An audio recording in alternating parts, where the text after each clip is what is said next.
We seem to be heading to war with Iran. Certainly the Biden administration is pushing us in that direction.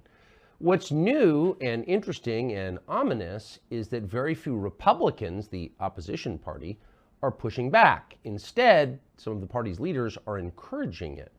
Here, for example, is Senator Lindsey Graham of South Carolina from last weekend on NBC. You said this week that the only way to keep the war from escalating is to hold Iran accountable, part of what you're talking about now, and that it might mean bombing their oil refineries. Have you had any discussions with the Biden administration about this? A bit. Here's my message. If Hezbollah, which is a proxy of Iran, launches a massive attack on Israel, I will consider that a threat to the state of Israel, existential in nature. I will introduce a resolution in the United States Senate to allow military action by the United States in conjunction with Israel to knock Iran out of the oil business. Iran, if you escalate this war, we're coming for you. Are you effectively poised to declare war on Iran? That's very strong language. I am poised to use military force to destroy the source of funding for Hamas and Hezbollah. No, that's Lindsey Graham.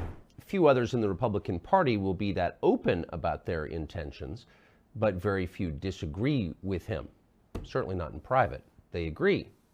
So what would war with Iran mean? Well, it's hard to know because virtually no one who's talking about it in public is operating from a deep interest in America's interest. Is this good for us or is it not? Former Colonel Douglas Macgregor is the CEO of Our Country, Our Choice, and one of the first people we turn to for analysis of events like this because he is interested in what happens to the United States. He joins us now. Doug, thank you for coming on. Do you think that we are moving toward war with Iran? Yes, I do. And it looks like the chosen destination is indeed Armageddon. There doesn't seem to be any real appreciation for the implications for us and frankly, for Europe and the world, as well as the Middle East, of such action. You know, take for an example, just on the economic side, about 20% of the world's oil passes through the Straits of Hormuz every month. Probably 25% of liquefied natural gas. And you're talking about shutting down 2 to 3 million barrels a day of oil from Iran. This entire region is involved in the war. This is not an Iranian monopoly by any stretch of the imagination. But the point is that when we're looking at 10-year Treasury yields up over 5%, and people are increasingly convinced that the Fed has lost control, the economic side of the house is catastrophe. Then when you look at the military side, you have to look at the arsenal of missiles that Iran possesses. And they can reach out 1,200 miles with great precision, very high explosive conventional warheads that would do enormous damage, destroying whole city blocks in places like Haifa, Tel Aviv, even Jerusalem, though I doubt they would attack Jerusalem. The bottom line is that we need to think this through, and everyone right now is emoting.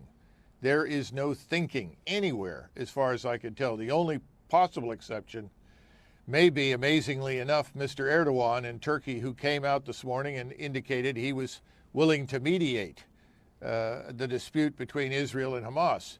Whether or not anyone in Washington or Israel is interested in talking, I don't know. But if we could sideline Turkey and keep Turkey out of the fight, that would ultimately help Israel enormously. So what would happen to the United States if we followed Senator Graham's advice and just began bombing critical infrastructure in Iran? Like what would happen then? Well, all of the bases that we have in Iraq and Syria, unfortunately, where we still have over 1,000 Americans, all of those would be targeted, and this time they would target them accurately, and this destruction would be wholesale. I would expect trouble here at home and in the United States because of the open border. Hezbollah has a very large operation in Mexico. There are no doubt many Hezbollah agents inside the United States. We can only begin to imagine the kind of trouble they could cause. The missile and space program in Iran is very advanced, as is their cyber warfare capability. All of these things would be brought to bear against us.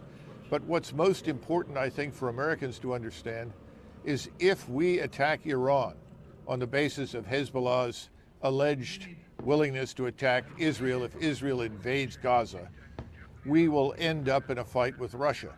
Russia will not sit by quietly and watch Iran destroyed by the United States air and naval power in the region. And once Russia enters this, it becomes much more than just a local conflict, maybe more than just a regional war. We haven't thought this through. We need to do that. And I doubt seriously at that point that the Turks would be able to stay out. The Turks are Sunni Muslims. They are the de facto leaders of the Sunni Muslim world. They have the largest armed forces in the region. They are in close proximity to Israel.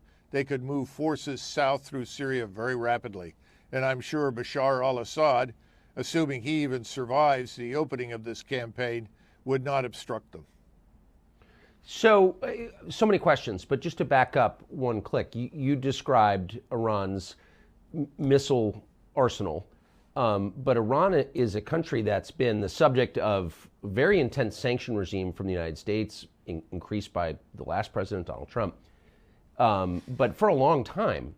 How is Iran still such a powerful country militarily given those sanctions? It sounds like maybe they didn't work. Oh, no, I think that's an important point, Tucker, and you're absolutely right. We place so much value on these sanctions and assume that they have this profound impact. Normally, sanctions harm the population in terms of lowering its standard of living, making life more difficult for the everyday citizen, but it doesn't fundamentally alter the policy or the goals and objectives of the government. And this is something that I don't think we understand. And the same thing is true for Hamas and Gaza. You know, you want to go after Hamas. You want to destroy it. I think everyone with a sound mind is interested in the destruction of Hamas. But do you want to kill hundreds of thousands of people in order to get at Hamas? That's the question. We have the same problem in Iran. Our sanctions have not harmed the regime's ability to develop and build very, very complex and sophisticated missiles. These missiles are very accurate now. There are hundreds, if not thousands. And the long-range missiles, the 1,200-mile range theater ballistic missiles, are a very serious threat to us in the region and to Israel. And the sanctions have had no impact there. If anything, the Iranians have pulled together the best human capital in their country, the best engineers, the best thinkers, and put them to work primarily on missile technology and on cyber warfare. And that's where we stand right now. We have to expect the worst as a result if we strike Iran. How is the U.S. military, do you think, having spent your life in it, leading troops in combat and at the Pentagon, positioned to respond to war with Iran right now? Are we in a strong position or not, in your view? No, I don't think we're in a strong position. I think we're probably at the weakest point in our recent history. I think you've got to look at the realities of new weapon systems, new capabilities. The United States Navy, if it's going to preserve its capability at sea, is probably going to be compelled to operate somewheres north and west of Sicily. If it comes within closer range, then it falls into this envelope where the Iranians can strike it. And as I said before, we have to assume the Russians will come into this. Once you move into the Eastern Mediterranean, you are vulnerable to the Kinshal missiles and other missiles, cruise missiles and hypersonic missiles that the Russians have. This makes it very difficult to fly strikes in support of the Israeli Defense Force against Hezbollah, because now you're flying a very long distance. You deliver your ordnance, you have to land in Israel in order to refuel. Israel is going to operate under a hail, if not a rainstorm, of missiles and rockets, making it very, very dangerous to do so. So our naval power, while substantial, may not have the desired impact on the ground that we would like. And then finally, we have no real army anymore.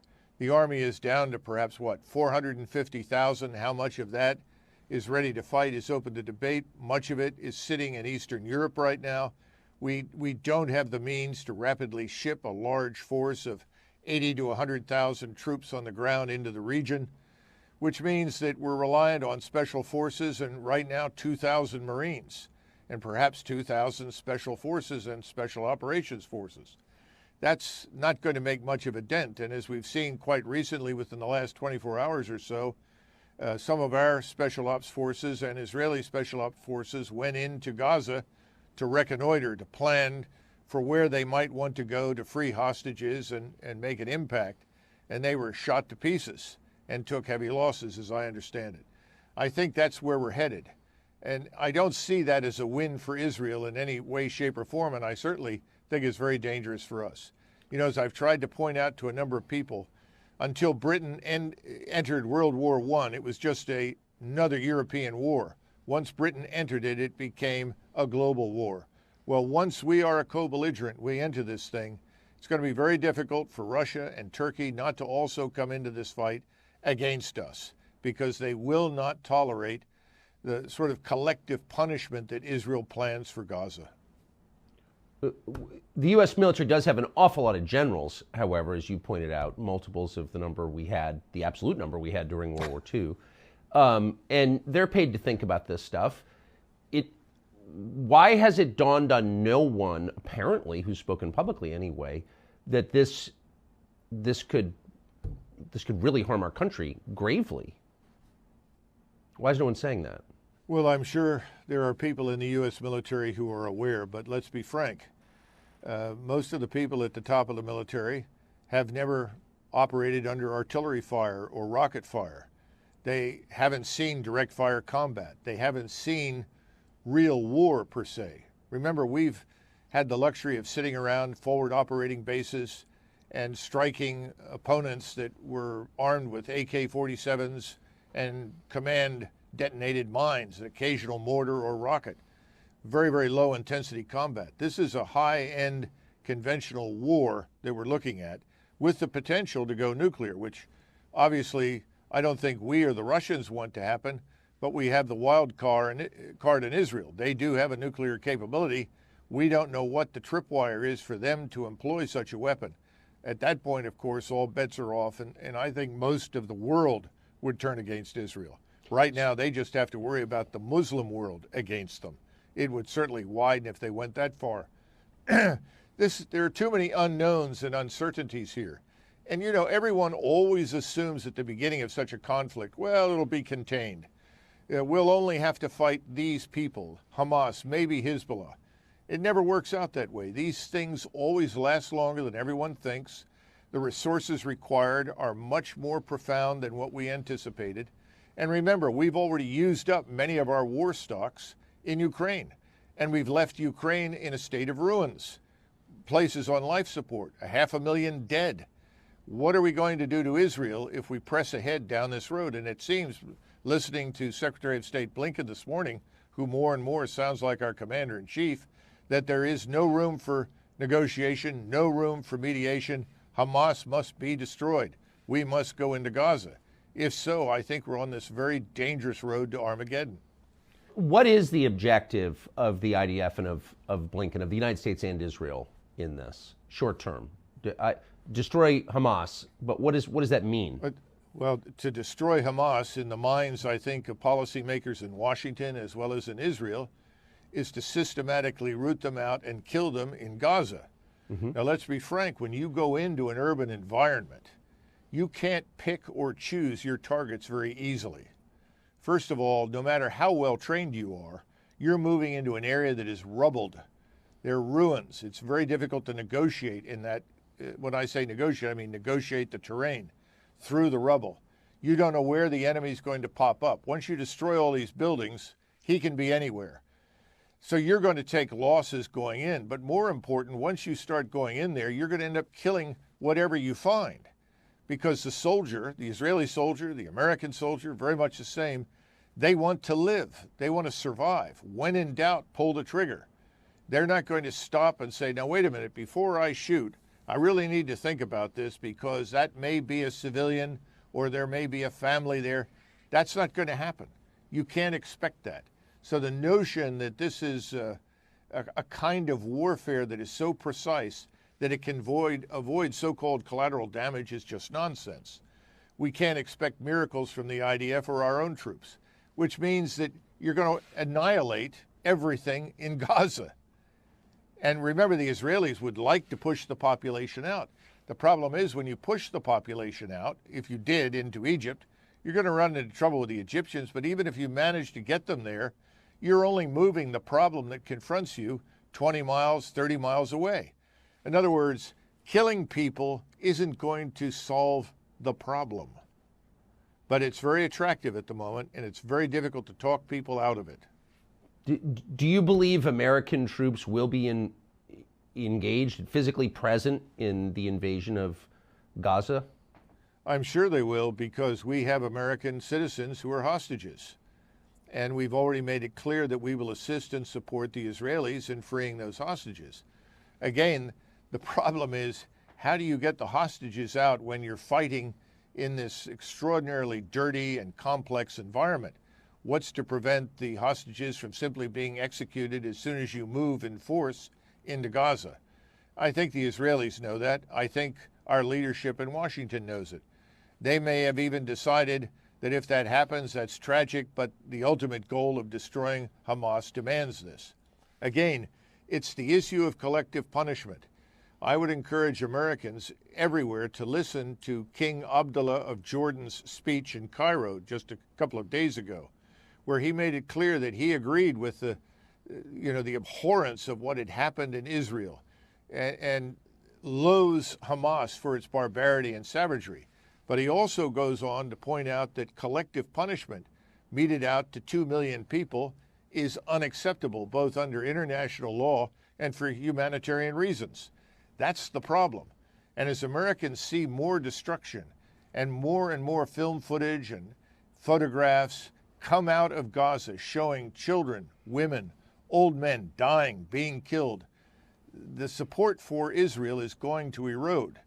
And at the same time, the anger and hatred inside the region, which already dislikes Israel, is going to be phenomenal. So Israel is doing something that I think no one has ever accomplished, at least not in my lifetime, and that is uniting Sunni and Shia against itself. That's why I think we have an obligation to save Israel from itself, but that's not a popular position. Right now, it's bombs away and everyone is cheering. What about the argument often articulated, including by leading presidential candidates recently, that considerations like the ones you just raised, like the long-term effects of decisions or global public opinion, downstream terror attacks, thinking about any of that is a violation of principle, and you're basically giving in to the terrorists by weighing any of it? How would you respond to that? Most politicians follow public opinion. Right now, public opinion supports violence against Hamas, and if that includes the destruction of Gaza, so be it, we support it. Very few people look beyond that and understand the larger consequences. In the last century, or I guess I should say in the early 20th century, the great powers intervened on more than one occasion to prevent Turkey from being destroyed. Not because they loved the Ottoman Turks, but because they saw the alternative being chaos. Turkey had a role to play. Therefore, we want to preserve it. We have to think about Egypt. Egypt has been a good strategic partner for Israel. They've kept the peace there for decades. The Egyptians are now in a very difficult position. At least 100,000 Egyptian troops have been moved towards the border with Gaza, involving several divisions. Under great pressure from public opinion in the Arab world, in the Muslim world, they may have to engage the Israelis because no one will protect the population in Gaza. That's a terrible, terrible possibility, one that we don't want, because if that happens to Egypt and Hezbollah attacks from the north, that will bring in everyone else. And we're suddenly confronting a war on a regional level that is going to harm us economically, physically in many ways, but could threaten the very existence of Israel, which I think is the root problem here. We don't want Israel's existence threatened. We want to save Israel. We want to keep it intact. But we may not be able to do that if this war runs out of control. And let's be frank, historically, wars run out of control. They move in directions you never anticipated. So if you think you can plot this route forward, as Lindsey Graham thinks, you're crazy. Once this is unleashed, it's not manageable anymore. You you made reference a couple of times to the American citizens being held by Hamas. What do we know about them? Well, I think most of them are American citizens who happen to be Jewish, who are there to celebrate during the holiday period or participate in this music festival we've heard so much about.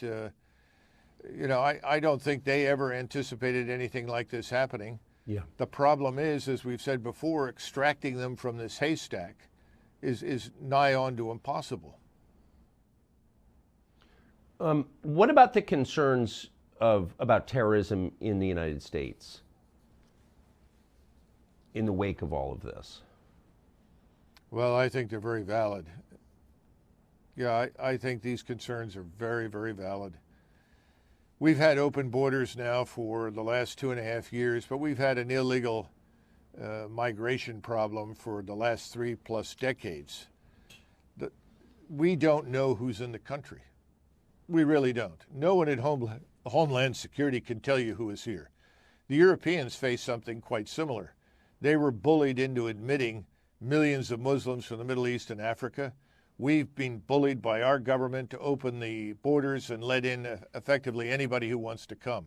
So we don't know who's here, but we do know that Hamas, as well as Hezbollah, have positions in Mexico.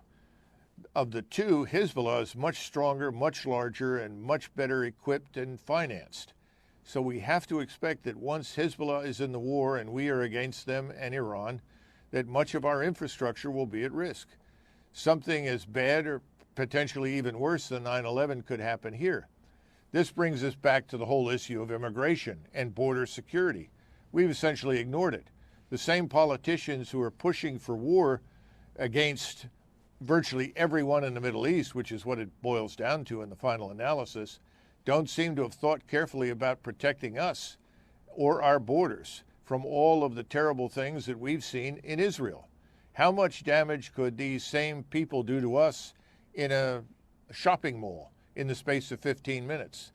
It doesn't take much imagination to understand how dangerous this is.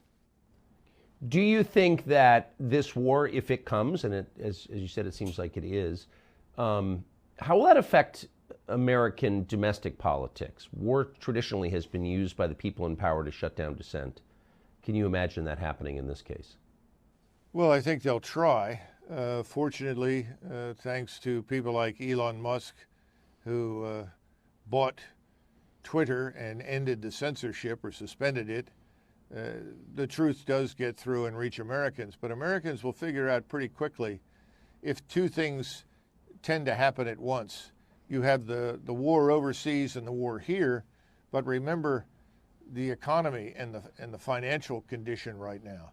If you turn on any of the business channels, for the first time in my memory, lots and lots of analysts are coming on and talking about the Fed having lost control, the rising interest rates, the inability to manage and cope with the sovereign national debt of $33 trillion. And that's the tip of a proverbial iceberg. We already have Americans who are struggling with inflation anyway. Now we're looking at potentially scarcity. We've drained our strategic oil reserve for all intents and purposes. If the Strait of Hormuz is shut down, if the Suez Canal is closed, we're in a lot of trouble in the short run, that's for sure. How rapidly can we recover from all of this? How many refineries can we put back into operation? How much drilling can we do quickly? The answer is not very much. So draining that strategic oil reserve was a very serious mistake. But as we become impoverished and chaotic and subject to these terror attacks, we'll be winning important moral victories, don't you think? Well, in our effort to stand at Israel's side and help protect Israel, we have taken a different route and cast moral turpitude to the side. In other words, how do you help one without committing a war crime against the other? This is the problem with collective punishment. This is the problem with annihilating Gaza and trying to sweep out its population. That's unacceptable to us as Americans. I don't think if you sat down any of Israel's most ardent supporters in the United States and said, are you willing to trade the lives of several 100,000 people in Gaza for the lives taken in Israel by Hamas? After all, Hamas and Palestinian Jihad were the fighters. They lost 1,500. There were 3,000 involved in the several waves of the attack. they're dead. Now we're looking at perhaps 5,000 civilians dead. How many more will we witness? Is that somehow or another justified morally? And I think a lot of Americans will struggle with that. That's why I say it would be best if we had a cooling off period. I'm glad that the Israelis are waiting for additional naval power to arrive on station in the Mediterranean, and also for additional equipment, theater ballistic missile defense, and so forth. But we need to use this time to think carefully about how far we want to go, because right now it's a one-way street to regional war. And I don't think anybody really wants that if they think about it carefully. Therefore, looking at someone like Erdogan, however slippery we may consider him to be, his willingness to mediate is a bright light in an otherwise very dark sky. And we should look to that, because we don't want the regional war. It will destroy us economically. We're already in bad shape. We've already suffered because of the foolish intervention in Ukraine to try to destroy Russia. Now we have Russia more powerful militarily than it's been since the 80s, and it's poised to enter on the side of Iran. We should all give that some serious thought. Last question. Do you know of any leaders in the United States, political leaders at the Pentagon, within the Biden administration, who are thinking clearly about this, which is to say, who are framing their thoughts on it around what's best for the United States long term? Is anybody thinking that way? Yes, there are. The problem is none of them hold high positions in government, and none of their voices or their analyses or their viewpoints are going to reach anybody in power. I think you have to listen carefully to what Secretary of State Blinken said. He was absolutely unambiguous. We are going to destroy Hamas, whatever that takes. That means regional war, frankly. And anybody who thinks that people are going to say, oh no, we're afraid of America, we're not going to risk that, they're wrong. They are not afraid to risk attacking Israel for fear of coming into confrontation with us. We are not the power we were in 1991, and they know that. And economically, our position is very fragile. Let's face it. So the bottom line is, yes, there are people out there, but they're not being heard, and they're not going to be heard in the current environment. Doug McGregor, thank you so much for that. Appreciate it.